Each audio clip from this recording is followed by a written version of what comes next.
Over in the close.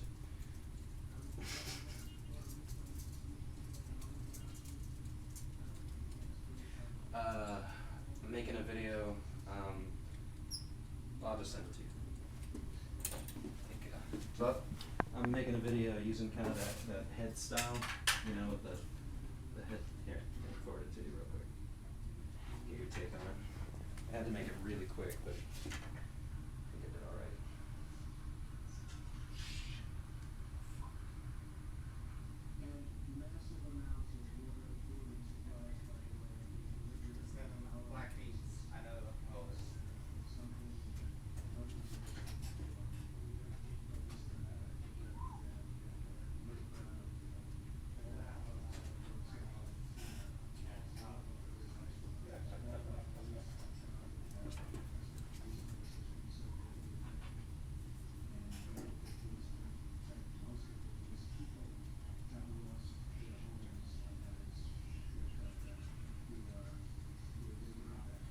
I'm gonna have to answer that question later.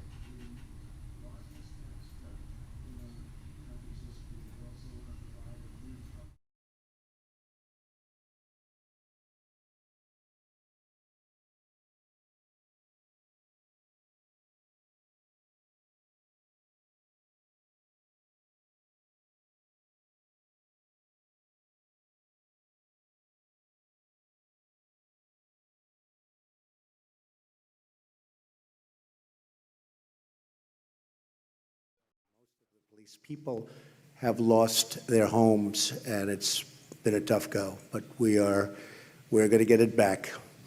Before we go on to discuss the largest tax cut in our country's history, I also want to provide a brief update on health care.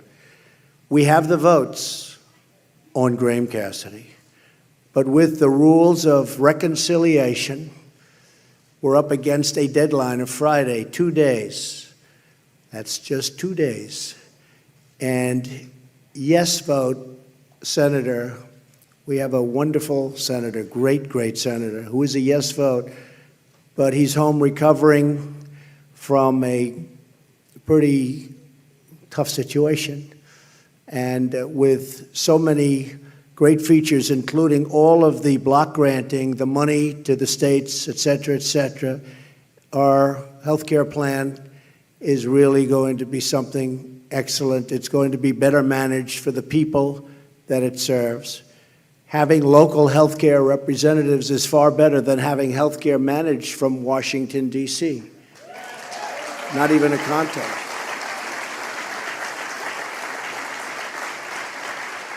And many governors, as you also see, have agreed with us and approved it and really look forward to running it properly.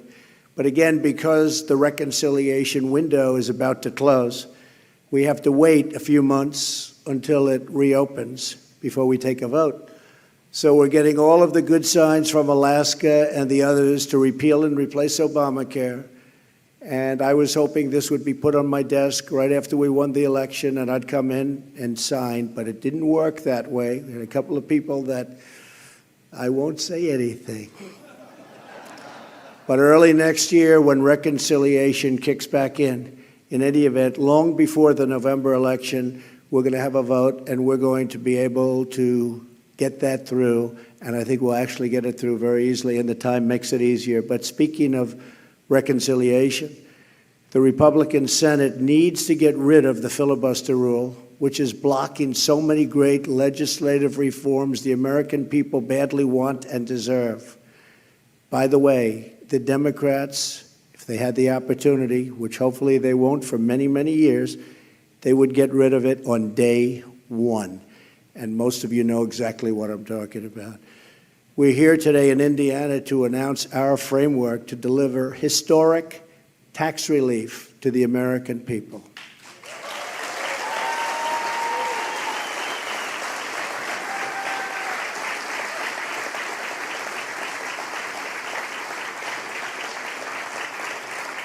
This is a once-in-a-generation opportunity, and I guess it's probably something I could say that I'm very good at. I've been waiting for this for a long time. We're going to cut taxes for the middle class, make the tax code simpler and more fair for everyday Americans, and we are going to bring back the jobs and wealth that have left our country, and most people thought left our country for good.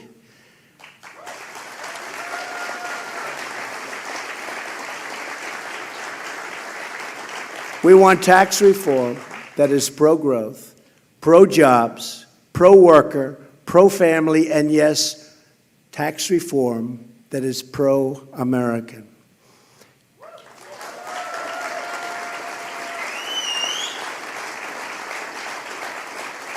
It's time to take care of our people, to rebuild our nation, and to fight for our great American workers.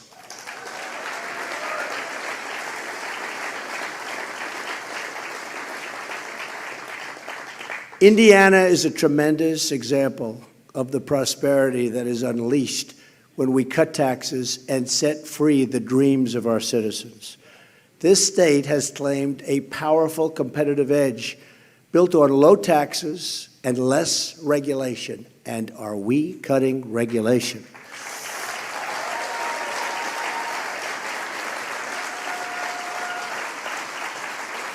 And businesses all across the country have taken notice. In recent years, Indiana has welcomed dozens of companies fleeing high taxes and high-tax states. Thousands of new jobs and massive capital investment have followed, meaning a better quality of life for the people of Indiana. All of this is possible because the people of this state have made a decision. They chose to make Indiana competitive again. They chose, and their choice was so important, it included electing a governor who you may have heard of, who signed the largest income tax cut in the state's history, our very, very terrific person and terrific Vice President, Mike Pence.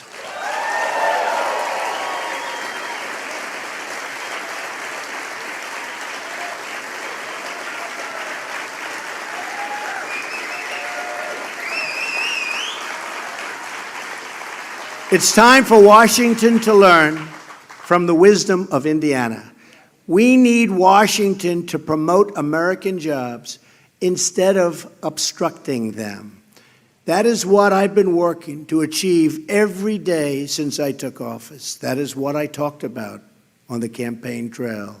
Already we're seeing the results of an economic policy that finally puts America first.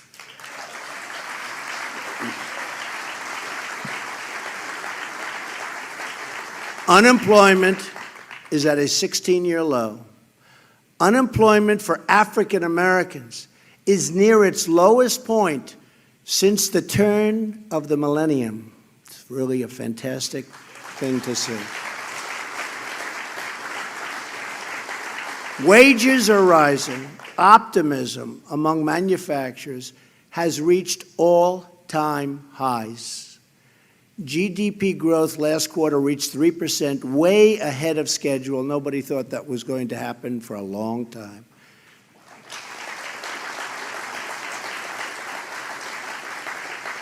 And this quarter, I believe, would have been better, but the hurricanes will have an impact. But other than that, it would have been, in my opinion, even better. Your government is working for you once again, not for the donors, not the special interests, but the hardworking, tax-paying citizens of our country.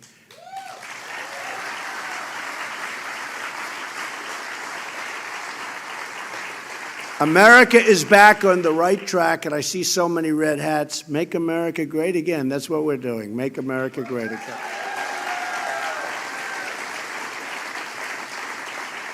But our country and our economy cannot take off like they should unless we dramatically reform America's outdated, complex, and extremely burdensome tax code. It's a relic. Got to change it. We have to compete with other countries.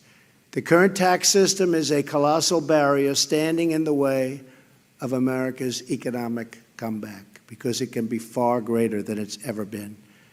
but we're going to remove that barrier to create the tax system that our people finally, and want and deserve. For several months, my administration has been working closely with Congress to develop a framework for tax reform. Over the next few months, the House and Senate will build on this framework and produce legislation that will deliver more jobs, higher pay, and lower taxes for middle-class families, for the working man and woman, and for businesses of all sizes. I look forward, thank you.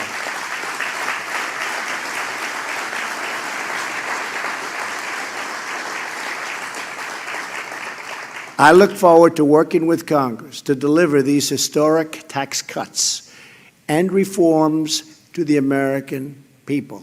These tax cuts are significant. There's never been tax cuts like what we're talking about. Our framework is based on 4 key ideas. First, we will cut taxes for the everyday, hardworking Americans, the people that work so long, so hard, and they've been forgotten. But they're not forgotten anymore. I think we proved that on November 8th.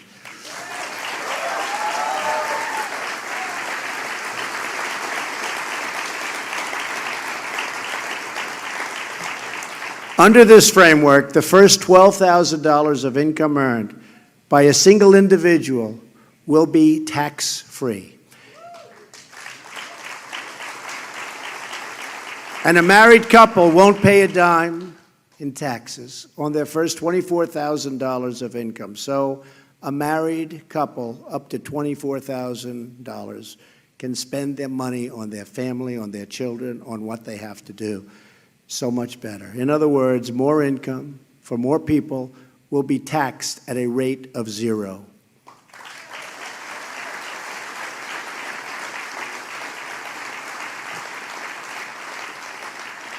At this 0% rate, taxable income will be subject to just 3 tax rates of 12%, 25%, and 35%. Jonathan Blanton and his wife, Jamie, from Greentown, are here with us today. Where are they? Oh, hello, Jonathan. How are you? Jonathan does industrial janitorial work, and Jamie works at an auto company. Together, they're raising 4 beautiful children, and last year they earned less than $90,000.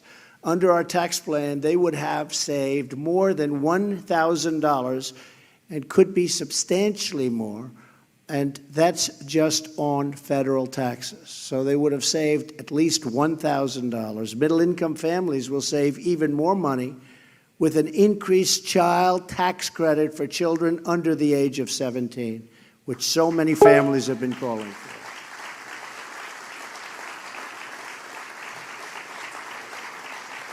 We will eliminate the marriage penalty in the existing credit and expand eligibility to include even more middle-income families, greatly expanded. We're also expanding the child tax credit because we believe the most important investment our country can make is in our children.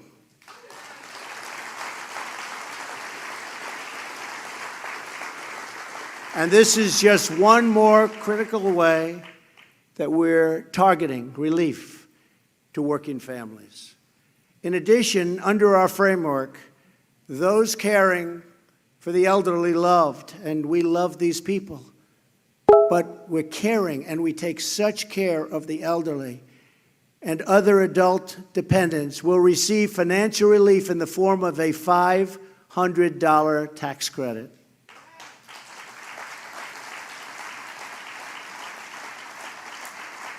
We're doing everything we can to reduce the tax burden on you and your family.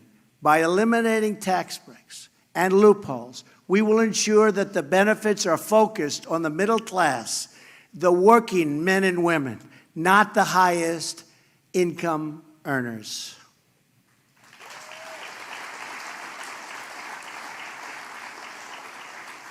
Our framework includes our explicit commitment that tax reform will protect low-income and middle-income households, not the wealthy and well-connected. They can call me all they want. It's not going to help. I'm doing the right thing, and it's not good for me, believe me.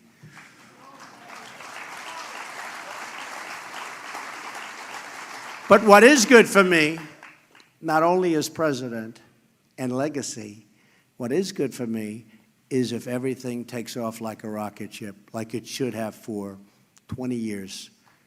That's good for me. That's good for everyone. And that's what I think is going to happen. And a lot of very wealthy people feel the same way, believe me. In fact, we are eliminating most itemized deductions that primarily benefit the wealthiest taxpayers. We have also given Congress the flexibility to add an additional top rate on the very highest income earners to provide even more tax relief for working people. Second, our framework will make the tax code simple, fair, and easy to understand. Finally, Americans waste money.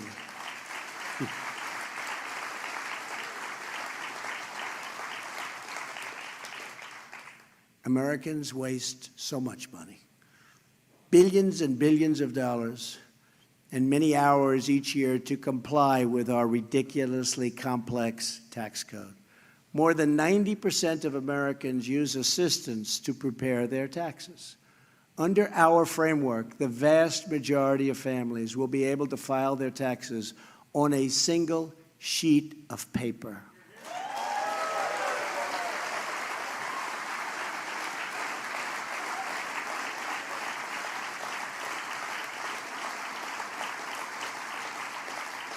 We are also repealing the alternative minimum tax, or AMT. About time. The AMT is actually a shadow tax system that requires many people to calculate their taxes two different ways and pay the higher of the two amounts. You're all familiar with it. Under our framework, the AMT will make even less sense because we are repealing many of the special interest tax breaks that it was designed to deal with. We are making our taxes simple again. We are simplifying our tax system. To protect millions of small businesses and the American farmer, we are finally ending the crushing, the horrible, the unfair estate tax, or as it is often referred to, the death tax.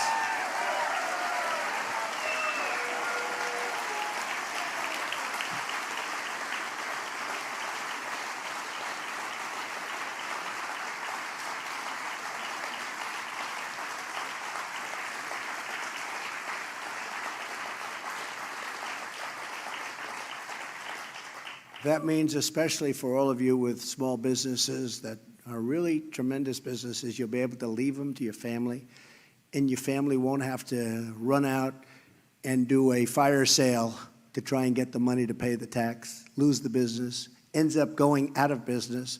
All of those jobs are lost. The farmers in particular are affected. They have wonderful farms, but they can't pay the tax, so they have to sell the farm. The people that buy it don't run it with love. They can't run it the same way, and it goes out.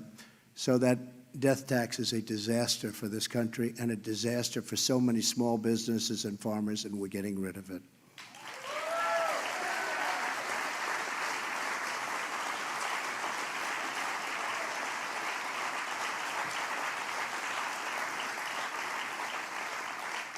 Now, if you don't like your family, it won't matter. Okay? But for those that love your family, it matters a lot. With us today is Kip Tom, a family farmer from Leesburg. Where's Kip? Good, Kip. Hi, Kip. Who fears that his family's farming heritage, it's been a long time. How long, Kip? 187 years. That's peanuts, Kip. Wow, that's a long time. But that great heritage could come to an end because of the death tax or the estate tax, and could make it impossible for him to pass that legacy to his wonderful family. We're not going to let that happen. We are not going to allow the death tax to steal away the American dream from these great, great families, many of which are in this room today.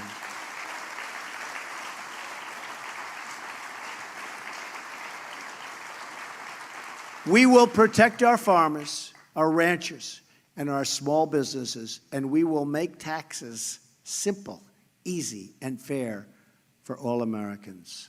Okay?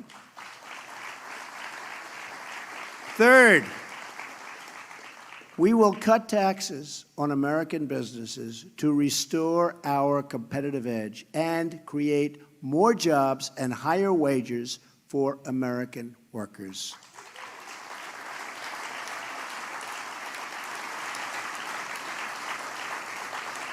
In Indiana, you have seen firsthand that cutting taxes on businesses makes your state more competitive and leads to more jobs and higher paychecks for your workers. Now, we want to do the same thing for America, making our country more competitive with other nations. And in many cases, those other nations are taking advantage of us in so many ways. They say they're friends, and perhaps they are. But believe me, I am renegotiating our trade deals, including NAFTA, including many other trade deals.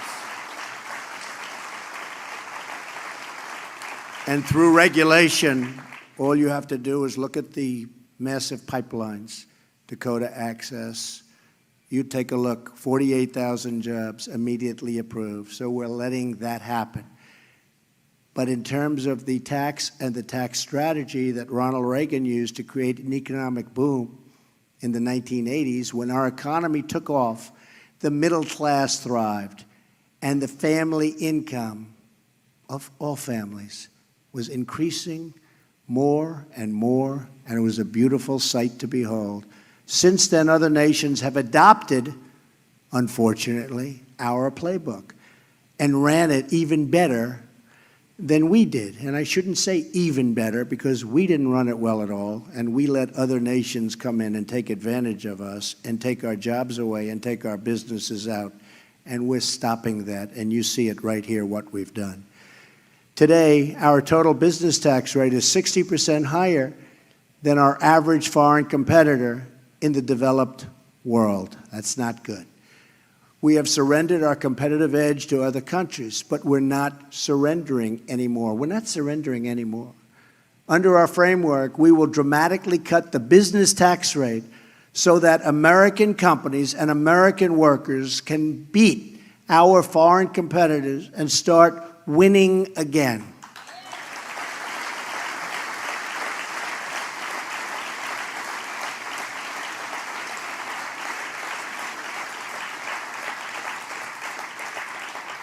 We will reduce the corporate tax rate to no higher than 20%. That's way down from 35 and 39, which is substantially below the average of other industrialized nations. This is a revolutionary change, and the biggest winners will be the everyday American workers as jobs start pouring into our country, as companies start competing for American labor, and as wages start going up at levels that you haven't seen in many years.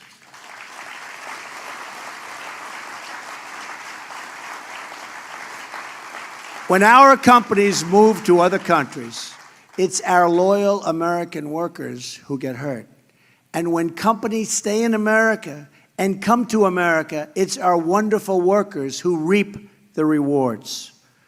And I just left the United Nations last week, and I was told by one of the most powerful leaders of the world that they are going to be announcing in the not-too-distant future 5 major factories in the United States, between increasing and new 5. You'll be hearing about that very soon. And I said, thank you very much. And he said, you know what? It's starting to happen in the United States. It's starting to happen. So I just wanted to let you know that. I promised I wouldn't say who. I'll keep my word, okay? Unless you force me. Members of both parties It happens to be in the automobile industry. That's a good industry. Members of both parties should agree that we need a tax code that keeps jobs in our country and brings jobs back to our country.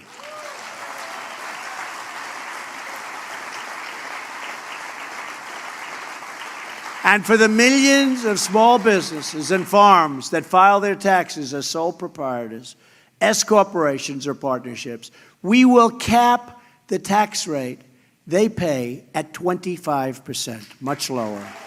Big difference. This will be the lowest top marginal income tax rate for small and mid-sized businesses in this country in more than 80 years. To give businesses even more reason to boost their investment in America, for the next 5 years, our framework will allow to fully write off, listen to this, the cost of equipment in the year they buy it. That is big. And that's instead of having to take deductions and deduct the cost over a long period of time. Now that's called incentive. That's called incentive. This will be tremendously important to help American businesses afford the heavy industrial machinery and other capital investments they need to grow big and grow strong. Joining us today is John Gannon, the owner of a custom wood fencing and deck construction company in Indianapolis. John is the father of 9 children and recently celebrated his 35th wedding anniversary. Congratulations, John.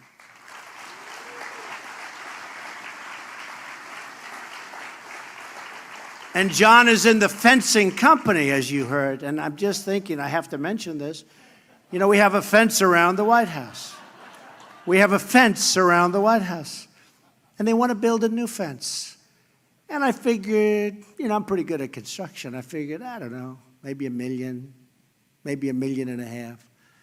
And this has been taking place over a long period of time, previous administrations. So I said, how much is the fence you're talking around the White House? Sir, the fence will cost approximately $50 million. I said, what? I kid you not. And we have thousands of things like that. Thousands. We're going to get it all down. But we think of that. $50 million. Now, I assume it's a strong fence. Okay. So, John, do you think you could do it for slightly less than $50 million? I think he could take 49 off right now and it'd have plenty of profit, right? Right, John? It's crazy. It's crazy. Never understand it, but we're working on it. John says that a tax cut, like we're proposing, will make his business more competitive, allowing him to expand, hire more workers, and raise wages for his current employees. Right, John? Also with us is Aaron Williams, a father of 2 who works in the field of information technology. Where's Aaron? Hello, Aaron. Hi. It's a good field. Aaron has seen the disastrous effects of high and just literally high corporate tax rates right up close and personal as more and more high-tech jobs are shipped overseas. You've been watching it, Aaron, right? All over. Like millions of other Americans, Aaron wants to bring those jobs back to the United States. We're going to reduce the tax rate on American businesses so they can keep the jobs in America, Aaron. Create jobs in America, compete for workers in America, and raise wages right here in America. You're going to be in a much different position, okay? Thank you. Tremendous incentives. We want more products proudly stamped with those 4 beautiful words, made in the USA, right? Made in the USA. Finally, Our framework encourages American companies to bring back the trillions and trillions of dollars in wealth that's parked overseas. Our current tax system, trillions. And by the way, for years I've been hearing it's $2.5 trillion. So I've been hearing this for about 5 years, so I assume it's much more, right? But Democrats want to do it, and Republicans want to do it. For years, who doesn't want to do it? They want to bring but they can't do it because it's so restrictive and the taxes are so ridiculous, so they can't do it. So the money stays in other countries and it's invested in other countries. We want to bring it back. But think of it. It's one of the few things Democrats want it and Republicans want it. So they both want it, and yet for years they haven't been able to do it. Now we're doing it. We're doing things.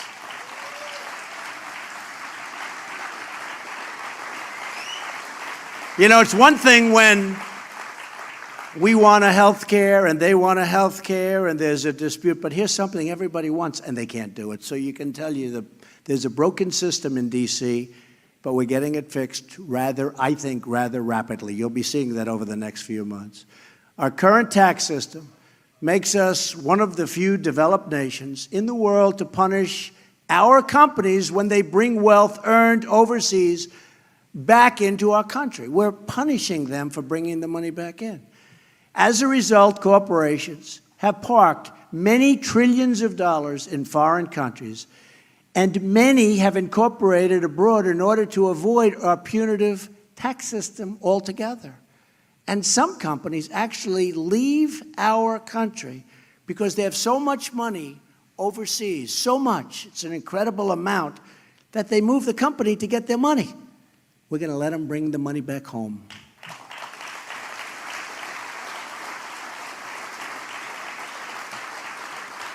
Our framework will stop punishing companies for keeping their headquarters in the United States. We're punishing companies under our codes for being in the United States.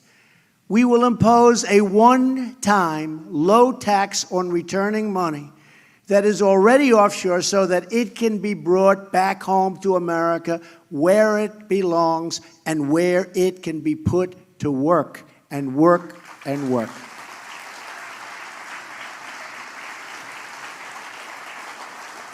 The framework I've just described represents a once-in-a-generation opportunity to reduce taxes, rebuild our economy, and restore America's competitive edge, finally.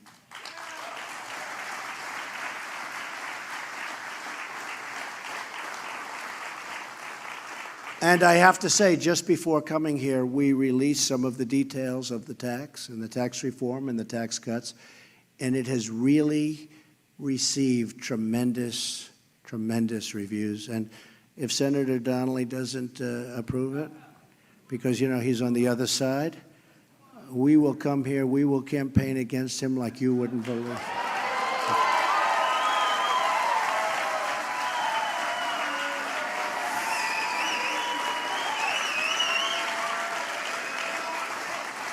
I think they're going to approve it. I think we'll have numerous Democrats come across, because it's the right thing to do. These reforms will be a dramatic change from a failed tax system that encourages American businesses to ship jobs to foreign countries that have much lower tax rates. That's what we can't do.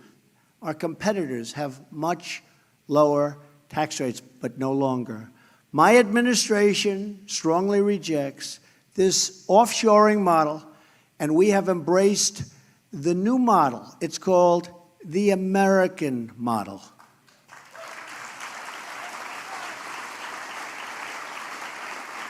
Under the American model, we are reducing burdens on our businesses as long as they do business in our country. That's what we want. We want them to do business in our country, not to leave our country like a number of firms from Indiana.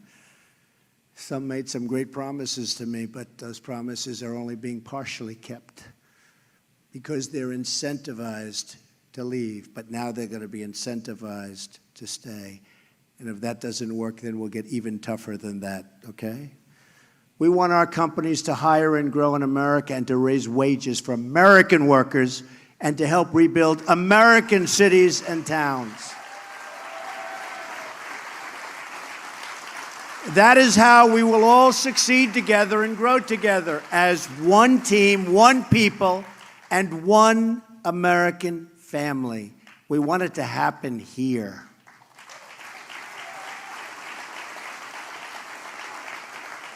Tax reform has not historically been a partisan issue, and it does not have to be a partisan issue today. I really believe we're going to have numerous Democrats come over and sign because it's the right thing to do. I believe that it's the right thing to do, and I know many of them, and they're telling me it is the right thing to do. President Reagan's tax cuts were passed with significant bipartisan majorities at a time when there was a Democrat majority in the House and a Democrat speaker, Tip O'Neill. Before that, Democrat President John F. Kennedy championed tax cuts that surged the economy and massively reduced unemployment. As President Kennedy very wisely said, the single most important fiscal weapon available to strengthen the national economy is the federal tax policy. The right kind of tax cut at the right time, this is the right time, is the most effective measure that this government could take to spur our economy forward. That was President Kennedy.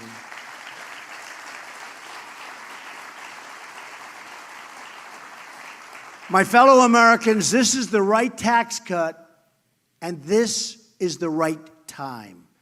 Democrats and Republicans in Congress should come together, finally, to deliver this giant win for the American people and begin middle-class miracle.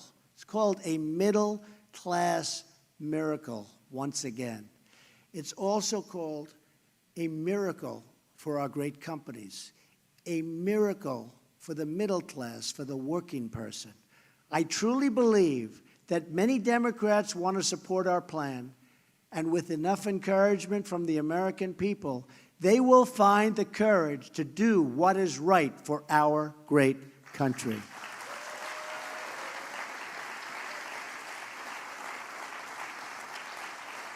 But they'll only do it if you, the American people, make your voices heard. Only if you tell Congress to give us a tax code that puts American jobs first. And that's what we're doing.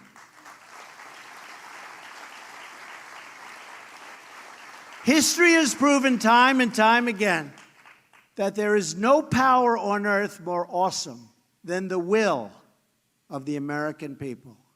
That is why today I am asking all Americans, Republican, Democrat, Independent, to join with me and with each other to demand tax reform that will truly, truly, truly make America great again.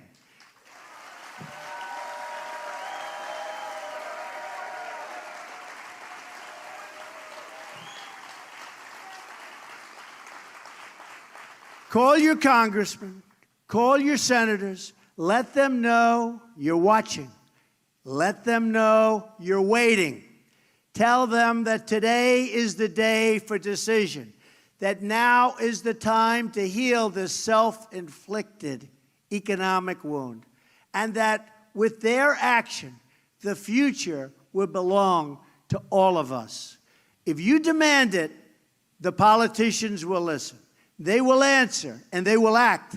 And someday, many years from now, our children and our grandchildren will remember this moment in history as the time when ordinary Americans took control of their destiny and chose a future of American patriotism, prosperity, and pride.